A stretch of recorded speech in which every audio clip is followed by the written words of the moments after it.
হাদিয়া হিসেবে জোর করে দিতেও চায়। হাদিয়া দেওয়াও সুন্নাত, হাদিয়া নেওয়াও সুন্নাত। হাদিয়া নেওয়াটা দুনিয়া নেবেন, কিন্তু হাদিয়ার কোনো বিনিময় হয় না। সর্বোচ্চ একটা থ্যাংক ইউ দিয়ে বিদায় করবেন। ভোটটা যারে দেওয়া দরকার তারই দিবেন ইনশাআল্লাহ।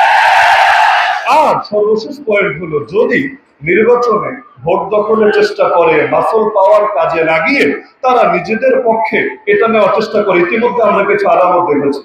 নির্বাচন কেন্দ্রে 400 গজের মধ্যেও নাকি মোবাইল নিয়ে যাওয়া যাবে না, কারণ মোবাইল নিয়ে যদি যায় তাহলে কোন জায়গায় কে কুর্তি ঘটাবে, এটা আবার কোন দিকে ভাইরাল হয়ে যায়, হয়তো আছে, আশঙ্কা আছে। এমনকি নারীদেরকে পর্যন্ত বেইজ্জতি করার বিভিন্ন কথা শোনা যাচ্ছে, যে নেকাবধারী নারীদেরকেও নেকাব খুলে চেহারা নাকি দেখাতে হবে। তো এত বায়োমেট্রিক কিসের জন্য? এত ফাইজলামি, এই যে ফিঙ্গারপ্রিন্ট থেকে শুরু করে এত কিছু, এগুলো কিসের জন্য?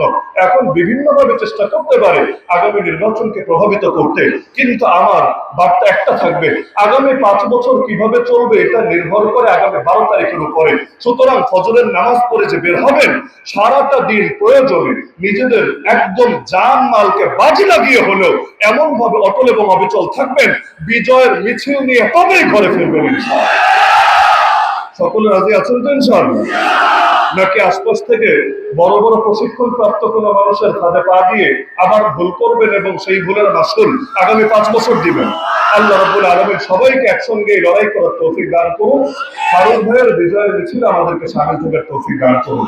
ওয়া আখিরু দাওয়ানা আলহামদুলিল্লাহি রাব্বিল আলামিন।